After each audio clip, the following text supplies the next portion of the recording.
Hey everybody, welcome back to another Picsart tutorial. In this video, I'm going to show you the ways to edit in Picsart. So if you want to go ahead and edit images or videos in Picsart, you have to follow the simple steps.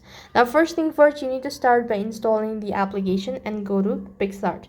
Once you're done installing it and creating your account, just go ahead and log in.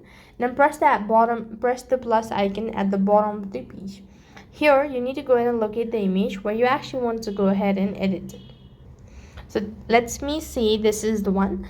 You can see at the bottom of the page there are multiple tools that's available to edit.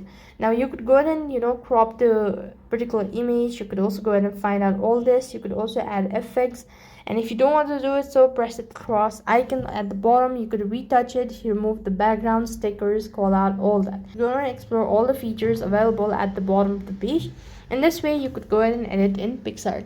That's all for this video. I hope the video was helpful. Make sure to like, share and subscribe to our channel. Thank you for watching. See you in the next video.